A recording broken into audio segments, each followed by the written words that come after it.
Et tout ça, c'est grâce aux impôts de nos ancêtres.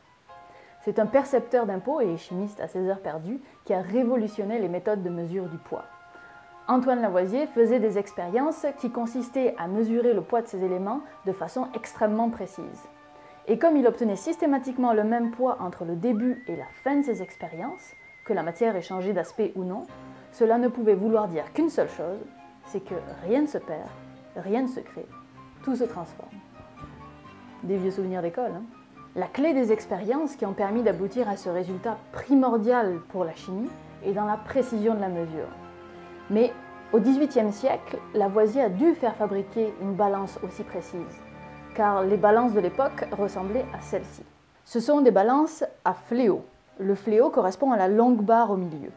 Cette technologie de balance a plusieurs défauts qui posent problème à Lavoisier pour faire ses expériences. L'érosion.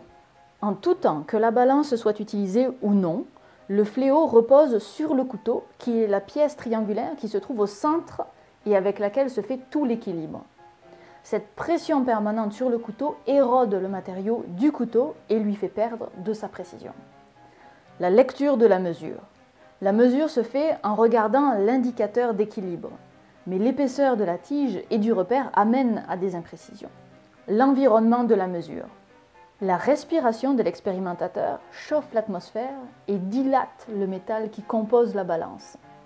Ou encore, les courants d'air créent des dépressions et donc un changement local de pression atmosphérique, ce qui fait varier les mesures. Lavoisier doit avoir des mesures précises. Alors, il innove avec un artisan de l'époque, Nicolas Fortin, et ils fabriquent ensemble cette balance. Le fléau ne repose plus sur le couteau, du moins tant qu'aucune mesure n'est effectuée. Lorsqu'une mesure doit être faite, une manette libère le fléau qui vient se poser sur le couteau seulement à ce moment-là.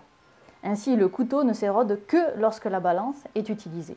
Elle garde sa précision beaucoup plus longtemps.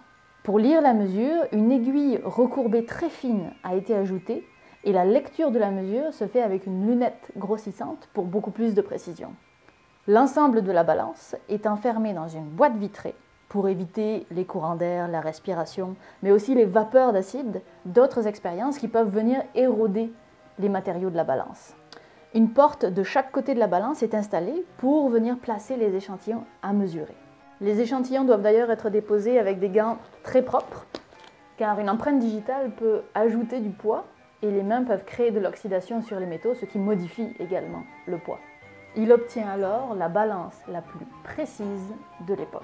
La cage de verre est aujourd'hui toujours utilisée pour les balances de précision de laboratoire. Alors maintenant, quand je vois une de ces balances, je sais que c'est un héritage de Lavoisier.